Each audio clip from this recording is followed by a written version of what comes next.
The hangar echoed with the sound of boots, clipped orders, and the heavy silence of men waiting for a miracle. The Navy SEAL commander stood at the center, his jaw locked, his voice cutting through the noise like a blade. "Is there a fighter pilot here?" he demanded, eyes scanning the weary soldiers and technicians. Not a soul moved. Some shifted uncomfortably, others looked down at their weapons or the floor, but no one spoke. The air was thick with despair, because they all knew what was at stake. Without air support, the ground assault outside would be crushed within the hour.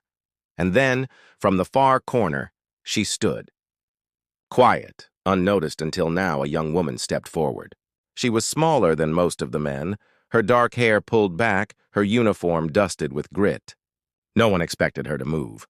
No one expected her to even be there. Yet her silence carried a weight that turned every head in the hangar. Quick pause. Comment where you're watching from.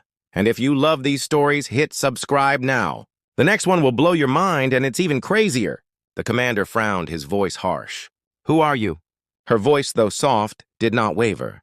"Lieutenant Sarah Callan, trained fighter pilot. 173rd Tactical Wing, 2nd Squadron." She stood straighter, holding her ground. The men around her exchanged doubtful glances. A fighter pilot? Here? Among them? The commander's eyes narrowed as if he was weighing the risk. Time was running out. Enemy drones were closing in, and the infantry pinned down in the valley below needed cover. If they failed, dozens, maybe hundreds, would be lost. Sarah knew this. She had been waiting for the call, the moment when all hesitation had to burn away. Her father's stories of Colonel Robin Olds had been etched into her since childhood, the Air Force legend who defied odds in the skies of Vietnam. "When everyone hesitates," he once said, "you go." Sarah carried that fire in her heart. The commander finally gave a short nod. "Get her in the air, now!" The rush was instant.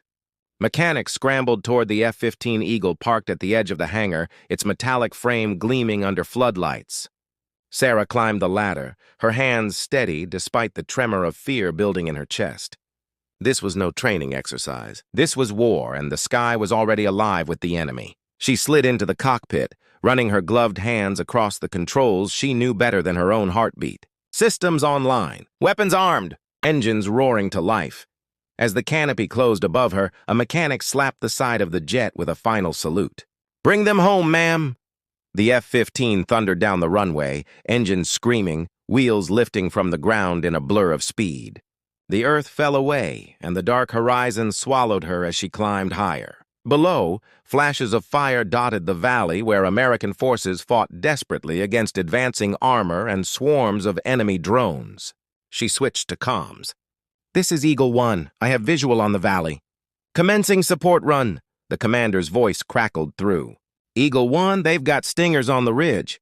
"Be sharp!" Her HUD lit up as enemy signatures appeared, swarming like locusts. Unmanned aerial vehicles armed with missiles streaked toward the American lines, their engines glowing red in the night. Sarah pushed the throttle forward, diving into the fray. Her first missiles screamed from the rails, striking 2 drones head-on. Explosions lit the sky, and cheers erupted over the comms from the soldiers below. But there were more. Dozens more. She weaved through tracer fire, pulling sharp turns that pressed her body against the seat with crushing force. Sweat trickled down her temples, but her focus did not break. The ghost of Robin Olds seemed to fly with her, whispering the same creed her father had repeated. No hesitation. "Own the sky." Suddenly, a warning blared. "Lock on." She rolled hard left, flares bursting behind her as a missile streaked past, exploding harmlessly in the night. Sarah steadied the jet, heart pounding, and cut back in, strafing the ridge with her 20mm cannon. Enemy launchers went up in flames, the ground forces finally breathing again. But it was only the beginning. The enemy's main assault force was cresting the hills. Tanks, artillery, more drones launching in waves. The Americans were badly outnumbered, and every second counted. Sarah dove low, skimming treetops as she unleashed a barrage of bombs across the ridgeline. The explosions tore through enemy armor, halting their advance. Yet, as the smoke cleared, one massive enemy gunship emerged, its weapons locking directly onto her. Alarms screamed again. She yanked the stick, pulling into a vertical climb, missiles streaking past where she had been seconds earlier. The gunship fired relentlessly, filling the sky with death. Her fuel was burning fast, and her weapons were nearly depleted. She had only one shot left, one missile that could turn the tide. She steadied her breathing, climbing higher and higher into the dark sky. The world below seemed to vanish as stars filled her canopy. Then, with a sharp turn, she dove. The F-15 screamed downward, faster than sound itself. The missile locked onto the massive gunship. She fired. The explosion lit the valley like dawn. The gunship disintegrated, raining fire across the battlefield. For a moment, silence filled the comms.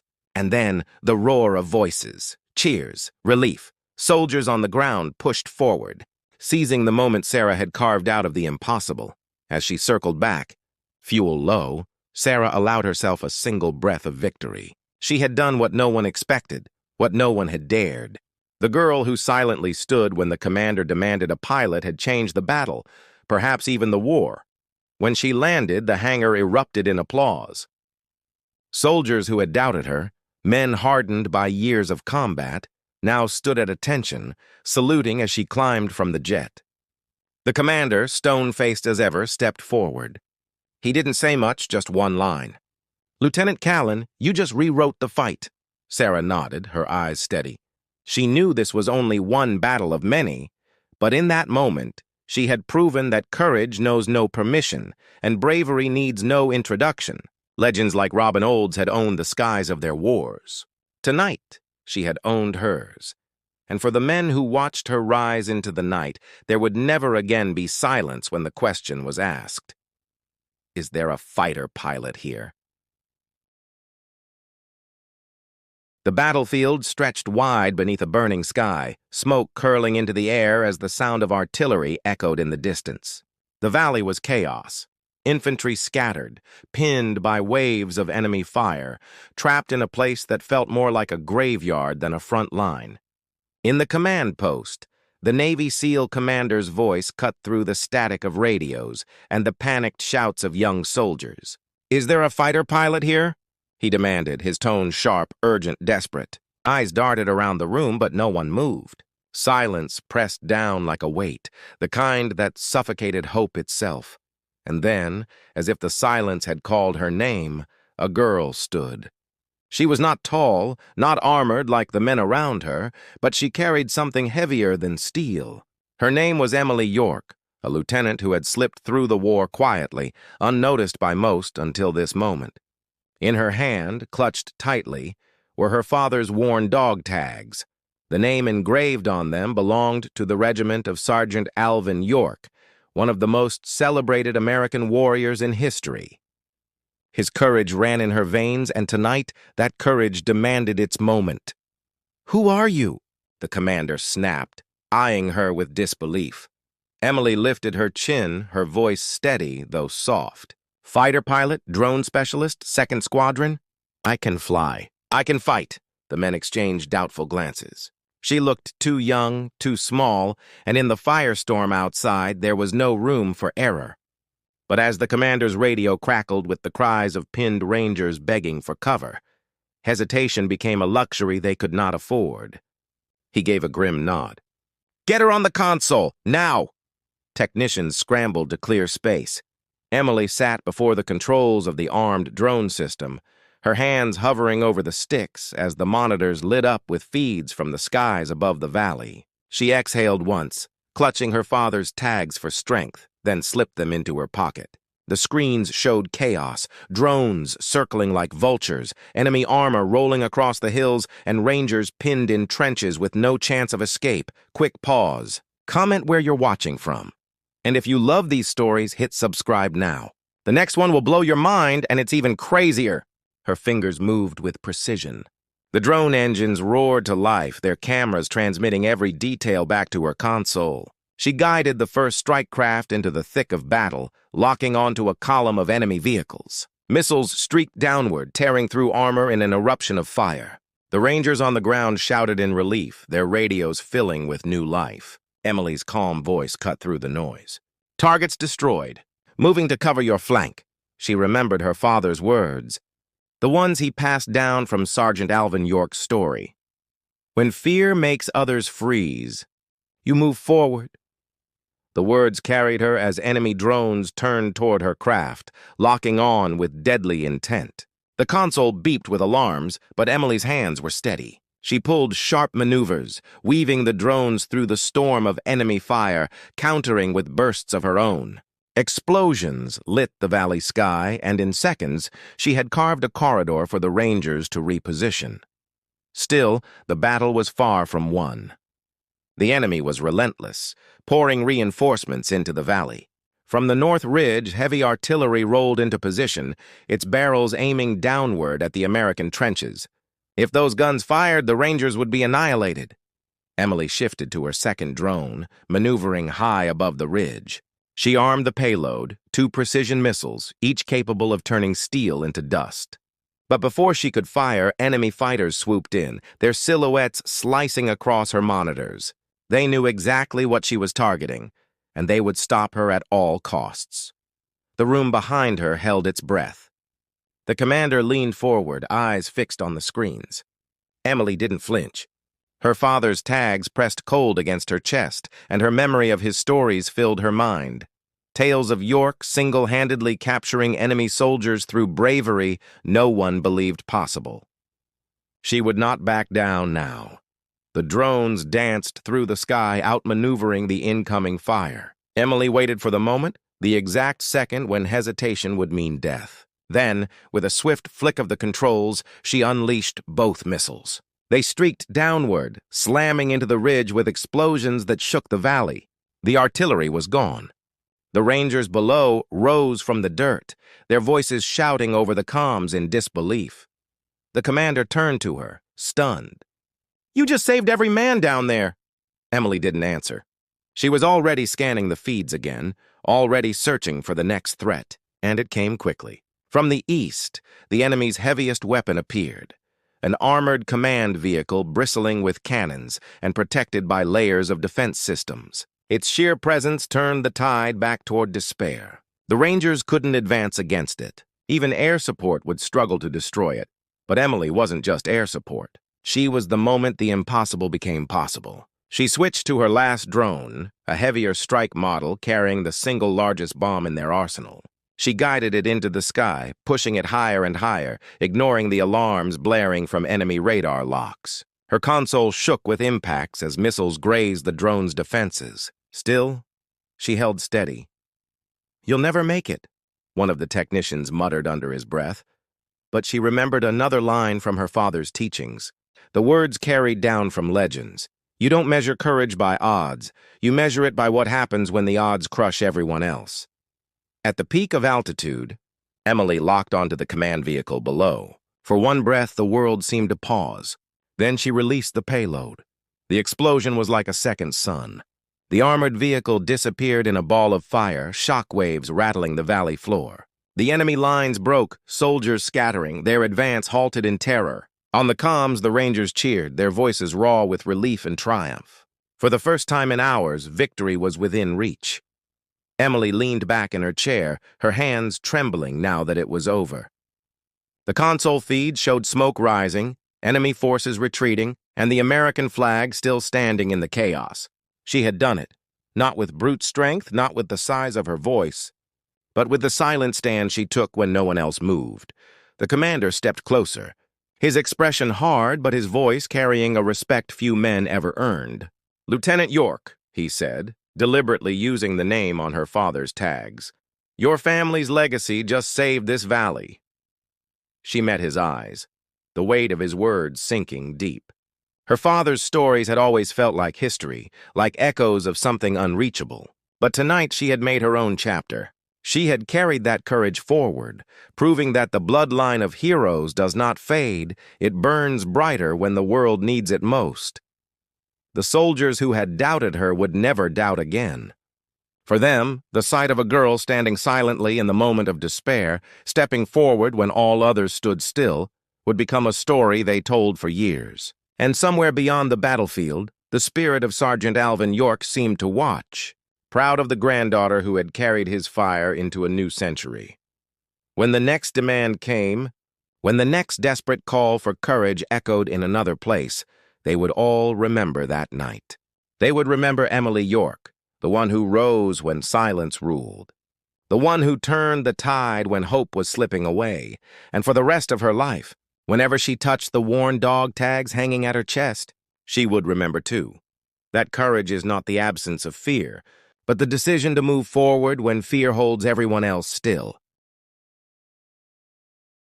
The air in the forward operating base was thick with dust and tension, the kind that made silence feel louder than gunfire. The Navy SEAL commander stood before his unit, his voice sharp enough to cut through steel. "Is there a fighter pilot here?" he demanded, scanning the faces of hardened men who had seen more battles than they could count. No one moved. Not a single hand rose. For a moment it felt as though the question had been swallowed by fear itself. And then she stood. Quietly, almost invisibly until now, a young woman rose from the back. Her name was Catherine Hayes, but the men called her Cat when they remembered she was there at all. Smaller than most of the soldiers, with her hair tied tight beneath her cap and a sidearm strapped to her thigh, she carried herself with a calmness that made some uneasy. She didn't ask permission. She didn't clear her throat or hesitate. She simply stepped into the silence and said, "I can fly." The room stilled. The commander's brow furrowed, his eyes narrowing as he measured her. "You?" His voice dripped with doubt. Cat met his stare without flinching. "Trained fighter pilot. Top of my class. I was stationed with the 335th before reassignment. I can take the jet." The men around her exchanged wary glances. Some smirked, others shook their heads. This wasn't the place for experiments, and the skies outside were crawling with death. But the commander knew time was running out. Enemy forces had launched an air assault that threatened to crush their ground units, and unless someone took to the sky, the mission and countless lives would be lost. After a long pause, he gave a curt nod. "Get her ready!" The base erupted into movement. Mechanics sprinted to prep the waiting FA-18 Super Hornet, its sleek frame gleaming under the floodlights. Cat walked with purpose, her sidearm bouncing lightly against her thigh. She wasn't just carrying a weapon, she was carrying the weight of proving herself in a world where no one expected her to succeed. Quick pause. Comment where you're watching from. And if you love these stories, hit subscribe now. The next one will blow your mind, and it's even crazier. She climbed the ladder and slid into the cockpit, her hands moving over the controls with practiced precision. The canopy sealed above her, shutting out the noise of doubt and filling her world with the familiar hum of machinery. Her headset crackled with the commander's voice. "Eagle 2, you're clear for takeoff. Remember, the skies are thick tonight. Stay sharp." "Copy that," Cat replied, her voice steady. The jet thundered down the runway, engines screaming as the ground fell away. She pulled upward, cutting into the night sky where the real battle waited. Radar lit up instantly. Enemy aircraft ahead, drones circling like predators, and ground-based missile locks flashing warnings across her HUD. Any pilot would have felt fear clawing at their chest. Cat felt it too, but she had spent her life learning to tame it. She remembered the stories she'd studied, the warriors whose names carried into legend. Chris Kyle, the Navy SEAL sniper whose precision saved countless lives. Andy McNabb of the SS, who endured the impossible with unbreakable will. She wasn't them. She wasn't a sniper or a commando, but she was here in the sky with her own battle to fight. The first wave of drones rushed her. She banked hard right, flares streaking behind her as missiles exploded in the void. She returned fire, sidewinders streaking out and tearing 2 drones from the sky. But there were more, always more. The night lit up with fire, each explosion painting her canopy with fleeting bursts of orange. On the ground, soldiers looked up, seeing their salvation cut through the heavens like a blade.